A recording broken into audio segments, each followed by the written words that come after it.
এইভাবে এইভাবে গোল গোল করে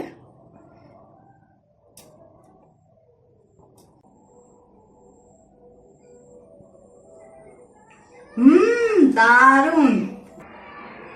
নমস্কার বন্ধুরা, বেলাস কিচেনে আরো একটা নতুন রেসিপি নিয়ে চলে এসেছি। রেসিপিটি হলো তালের জিলেপি। ভিডিওটি যদি ভালো লাগে একটি লাইক দিয়ে চ্যানেলটিকে সাবস্ক্রাইব করবেন এবং বেলাস কিচেনে পাশে থাকবেন। চলুন বন্ধুরা, তালটা আমি ছাড়িয়ে নিচ্ছি। এই খোলাটাকে উঠিয়ে দিতে হবে এইভাবে।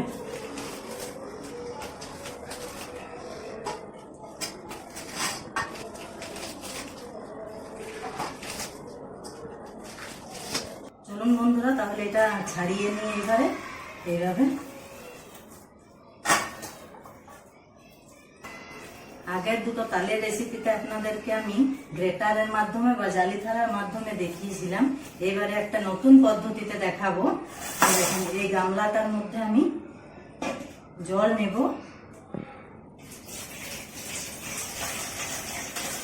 তালটা এবারে এটার মধ্যে আমি দিয়ে দিচ্ছি, দিয়ে এইভাবে বার করবো। দেখুন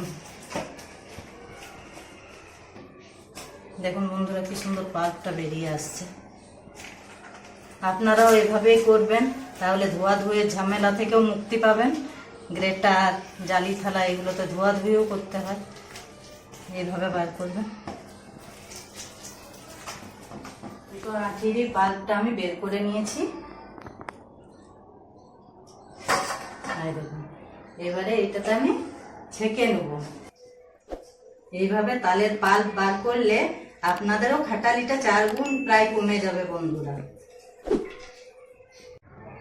চলুন, তালের জিলেপির জন্য কি কি উপকরণ লাগছে আমি দেখিয়ে দিই।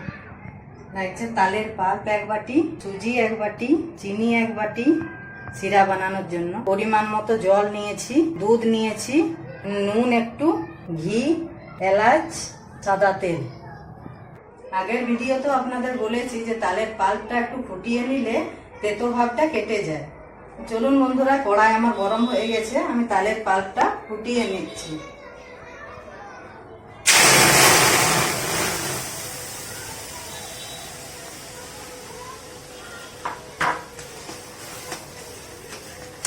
আমি 2 চামচের মতো এটাই চিনি দিয়ে দেবো।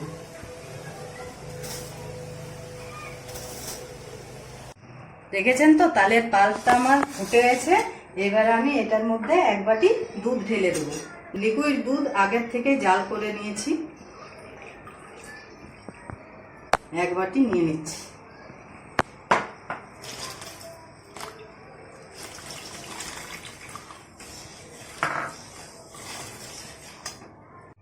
এবারে সুজিটা আমি একটু একটু করে দিয়ে দেবো। এটা কাঁচায় দিতে হবে, ভাজার কোনো প্রয়োজন নেই। একবারে ঢেলে দিলে আবার ডেলা পাকিয়ে যাবে, একটু একটু করে দিতে হবে।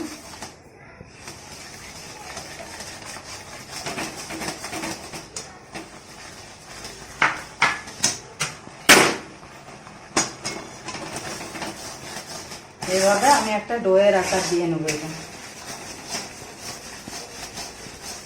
এবারে একটু সামান্য 1 চিমটি নুন দিয়ে আর আমি এটা নামিয়ে নেব। মিষ্টি জিনিস একটু নুন দিলে স্বাদ ভালো হয়। হয়ে গেছে আমার ডোটা রেডি। এবার আমি এটা নামিয়ে নিচ্ছি। ঠান্ডা হওয়ার জন্য অপেক্ষা করব। চলুন বন্ধুরা, যাকে আমার ডোটা ঠান্ডা হচ্ছে তাকে আমি এদিকে চিনির সিরাটা রেডি করে নিচ্ছি। তার জন্য 1 বাটি চিনি নিয়ে নিলাম, 1 বাটি জল দিয়ে দিচ্ছি, ফাটিয়ে নিয়ে 3টা এলাচ দিয়ে দিচ্ছি। এবারে এটা ফোটার জন্য অপেক্ষা করব। দেখুন, চিনির সিরা আমার রেডি হয়ে গেছে। এটা 1 তার বা 2 তারের কোনো প্রয়োজন নেই, হালকা চ্যাপচ্যাপ করলেই হবে। দেখুন সুজির ডোটা আমার ঠান্ডা হয়ে গেছে। এবারে আমি এইভাবে মেখে নেবো ভালো করে, হালকা গরম থাকতে থাকতে মাখতে হবে। হাফ চামচ এখানে আমি ঘি নিয়েছি, হাতের মধ্যে একটু করে ঘি নেব আর এটা মাখবো এইভাবে। যদি খুব শক্ত মনে হয় আপনারা চাইলে একটু দুধও ব্যবহার করতে পারেন, এতে ফাট ধরার প্রবণতাটাও কমে যাবে। এই দেখুন বন্ধুরা, মনেই হচ্ছে না যে এটা সুজি দিয়ে বানানো। সুজিগুলো কি সুন্দর গলে গেছে।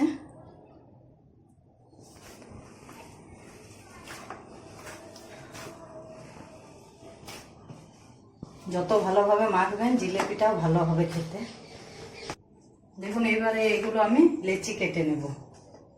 হাতের মধ্যে ঘি লাগিয়ে নিলাম।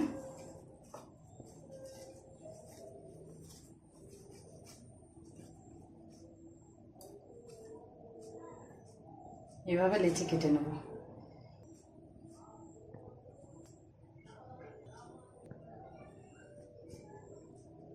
চলুন এই লেচিগুলোকে এবারে আমি জিলেপি শেপ দিয়ে নিই।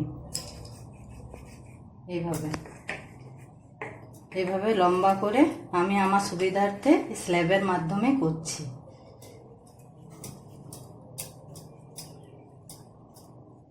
দেখুন এইভাবে লম্বা করে, এইভাবে গোল গোল করে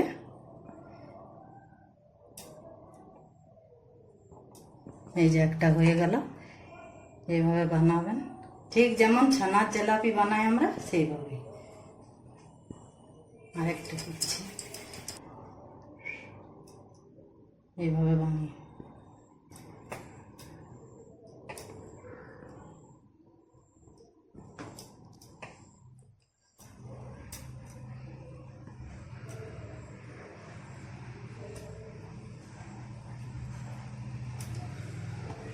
কড়াই আমার গরম হয়ে গেছে, এবার আমি পরিমাণ মতো তেল দিয়ে দিচ্ছি। তেল আমার গরম হয়ে গেছে, এবারে জিলেপির শেপগুলো আমি একে একে ছেড়ে দিচ্ছি তেলের মধ্যে।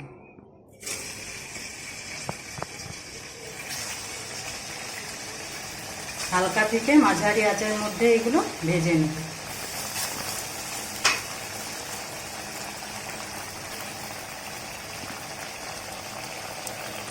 দেখেছেন তো বন্ধুরা কি সুন্দর তেলের মধ্যে ভেসে উঠেছে। এর মানে এক পাশটা আমার হয়ে গেছে, আরেক পাশটা উল্টে নেব। আস্তে আস্তে আমি উল্টে নিচ্ছি।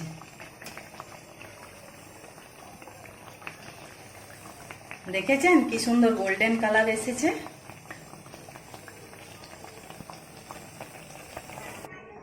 দেখুন একবার আমার ভাজা হয়ে গেছে। এইগুলো এবার আমি তুলে নিয়ে চিনির শিরার মধ্যে দিয়ে দেবো।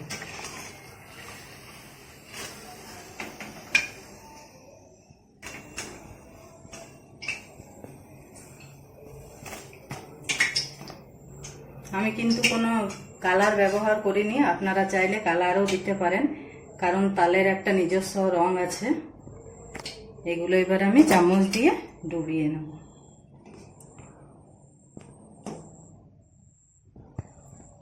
বাকিগুলো আমি এভাবে ভেজে নেব।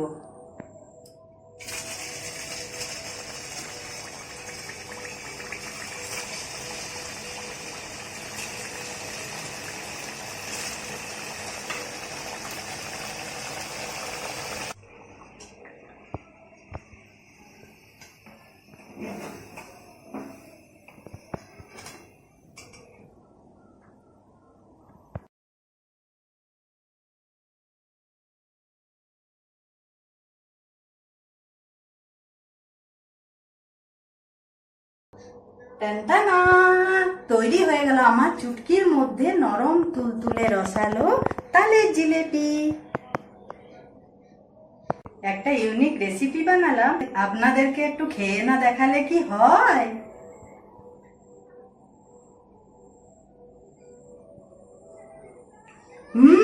দারুণ দারুণ হয়েছে বন্ধুরা। ছোট থেকে বড় সবার ভালো লাগবে এই রেসিপিটা খেতে।